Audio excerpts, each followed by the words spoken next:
हिंदुओं के पवित्र तीर्थ गंगोत्री, केदारनाथ और बद्रीनाथ में गैर हिंदुओं के प्रवेश पर नियंत्रण करने का जो निर्णय लिया गया है, विश्व हिंदू परिषद उसका स्वागत करती है। और केवल इन 3 स्थानों पर नहीं, विश्व हिंदू परिषद की मांग है कि भारत के सभी पवित्र हिंदू तीर्थों में प्रवेश के संबंध में नियम बनाए जाने चाहिए और गैर हिंदुओं का प्रवेश प्रतिबंधित होना चाहिए। आखिर क्यों ना हो? अयोध्या के अंदर पिछले दिनों एक जिहादी के द्वारा जिस प्रकार वहां की पवित्रता को भंग करने का प्रयास किया, वह अक्षम्य अपराध है।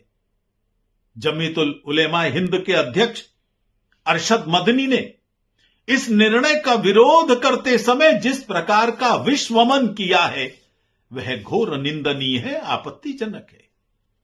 वो हिंदू मुस्लिम सद्भाव की बात करते हैं। हिंदू मुस्लिम सद्भाव मदनी जी तब स्थापित होगा आप आगे बढ़ें और कहें, हम मक्का में जाकर हनुमान चालीसा पढ़ेंगे, मैं आपके साथ जाऊंगा, जरा हिम्मत कीजिए पहल करने की। आखिर अयोध्या उतना ही पवित्र है हमारे लिए जितना आपके लिए मक्का है। जब वहां पर गैर मुसलमानों का प्रवेश नहीं हो सकता, मेरी अयोध्या में, मेरे बद्रीनाथ में, मेरे केदारनाथ में, मेरी गंगोत्री में गैर हिंदुओं का प्रवेश कैसे हो सकता है? अनुमति नहीं दी जा सकती।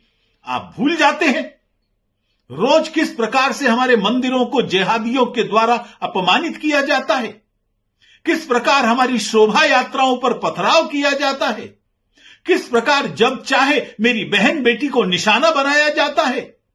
यह स्वीकार नहीं किया जा सकता। अब सीमाएं पार हो रही है। आपका यह इस प्रकार का बयान पूरे हिंदू समाज के लिए स्वीकार्य नहीं है। हम इसकी घोर शब्दों में निंदा करते हैं। खिलाफत आंदोलन से जन्म लेने वाली जमीयतुल उलेमाए हिंद ये हमेशा से मुस्लिम समाज में कट्टरता फैलाने का काम करती रही है। वहाबी विचारधारा जो आतंकवाद की जनक है, उसके पोषक आप ही तो हैं। देवबंद जो आतंकवादियों को जन्म देती है, उस देवबंद के साथ आपके नाते क्या हैं, कौन नहीं जानता है।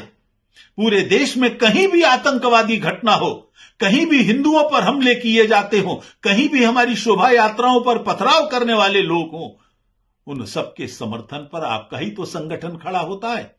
उनके केस लड़ते हैं और फिर सांप्रदायिक सद्भाव की बात करते हैं। आपने मॉब लिंचिंग की बात की, बात सद्भाव की करते हो, लेकिन नफरत के बीज बोते हो। कौन करता है मॉब लिंचिंग? हमने पिछले वर्ष 187 हिंदुओं की सूची जारी की थी, जिनको घेर घेर कर जिहादियों की भीड़ ने, उस उन्मादी भीड़ ने टुकड़े कर कर के मारा था। इस साल के अंदर भी हम कैसे भूल सकते हैं बाड़मेर के खेताराम भील को, भीलवाड़ा के सीताराम को, बरेली के तेजाराम को या गुजरात के जयंती भाटी को, जिसको घेर कर बुरी तरीके से, बर्बर तरीके से मारा गया था।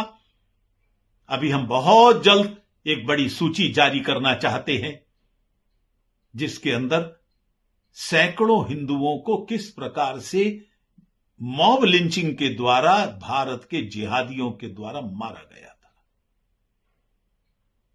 मॉब लिंचिंग करना हिंदू का स्वभाव नहीं है, ये आपका स्वभाव है। पूरी दुनिया पीड़ित है आपके इस स्वभाव से। चाहे अमेरिका में, चाहे ब्रिटेन में, कहीं भी आपके उन्मादियों की भीड़ मॉब लिंचिंग कर देती है। कहीं भी सरतन से जुदा के नारे लगा देते हो और बात करते हो सांप्रदायिक सद्भाव की। आप सब प्रकार की नफरत फैलाने का प्रयास करते हैं। इसको किसी हालत में स्वीकार नहीं किया जा सकता। आप बात देशभक्ति की करते हो, लेकिन मुस्लिम समाज को बगावत के रास्ते पर ले जाते हो। यह ध्यान कर लेना, पूरी दुनिया में आपके कोई भी फिरके हैं, 36 के 36 फिरके भारत में हैं, और सिर्फ इसलिए है क्योंकि भारत हिंदू बहुल है। मुस्लिम देशों में भी आप लोगों का इतना सौहार्द एक दूसरे के प्रति नहीं है जितना हिंदू तुम लोगों के साथ भी रखते हैं। भारत हिंदू राष्ट्र है, इसीलिए आप लोग यहां रह पा रहे हैं, सभी फिरके यहां रहते हैं, आप हमारी भावनाओं की कद्र करना सीखें, उसको अपमानित ना करें।